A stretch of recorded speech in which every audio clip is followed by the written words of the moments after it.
Kembali di iNews Prime pemirsa, jelang bulan suci Ramadan, ribuan warga memadati TPU untuk berziarah ke makam sanak saudara.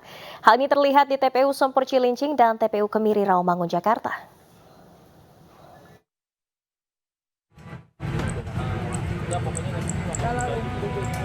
Sejumlah warga mulai melakukan tradisi nyekar ke makam sanak saudara jelang bulan suci Ramadan.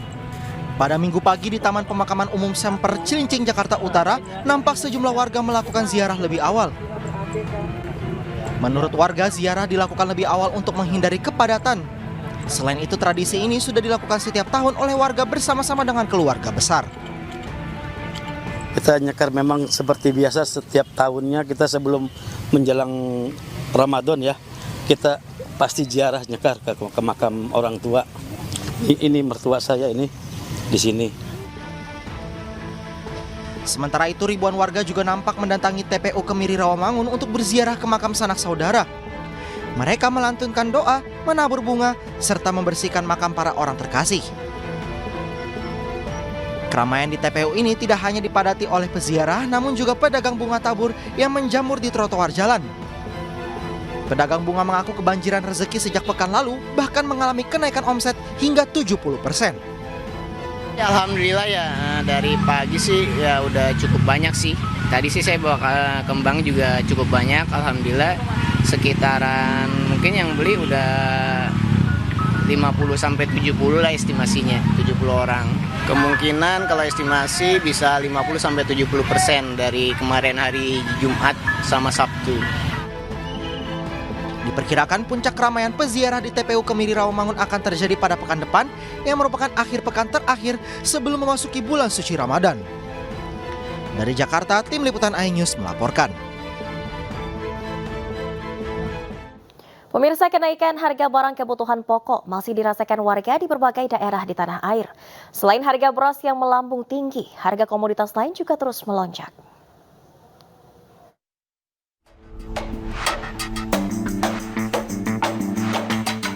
Sejumlah harga bahan pokok di Pasar Ketapian dan Pasar Bali meroket sejak beberapa pekan terakhir.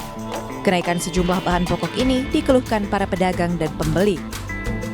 Kondisi ini pun berdampak pada penurunan daya beli warga.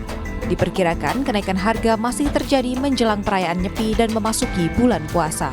Kalau perkiranya katanya hari raya, double ini datang semua. Galungan, Kuningan, Nyepi tahun sama ini puasa.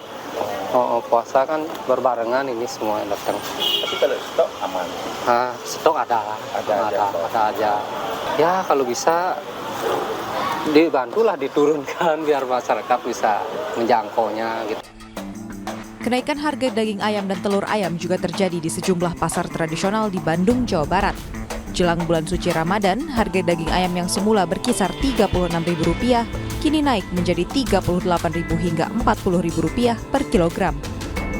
Sementara harga telur ayam yang semula Rp26.500 kini naik menjadi Rp32.500 per kilogram. Para pedagang dan pembeli pun berharap pemerintah dapat menstabilkan harga di pasaran. Gimana ya? Udah susah duit, susah uang, udah terus semua belanjaan melambung, telur yang ini melambungnya nggak kira-kira, beras juga nggak kira-kira. Berat ya, dari masyarakat sendiri, Bu? Ini makanannya telur mesti lagi, ya. Hal serupa juga terjadi di sejumlah pasar tradisional di Banjarnegara, Jawa Tengah. Harga cabai naik 100% dan menembus angka Rp80.000 per kilogramnya. Selain cabai merah, harga sayuran juga meroket. Tomat naik dari Rp8.000 menjadi Rp16.000 per kilogram. Wortel naik dari Rp9.000 menjadi Rp11.000 per kilogram, sementara itu bawang merah naik dari Rp25 menjadi Rp34.000 per kilogram, dan bawang putih naik dari Rp35 menjadi Rp48.000 per kilogram. Omsetnya sepi. Ini karena apa biasanya, Bu? Mau Ramadan atau mau apa? Enggak Ramadan, semua naik. Semua emang naik ya rata-rata ya? Omsetnya sepi. Ini karena apa biasanya, Bu? Mau Ramadan atau mau apa? Enggak Ramadan, semua naik. Semua emang naik ya rata-rata ya? Akibat kenaikan harga, omset pedagang turun drastis hingga 40%. Kenaikan harga diprediksi terus terjadi hingga Hari Raya Idul Fitri mendatang. Tim Liputan iNews melaporkan.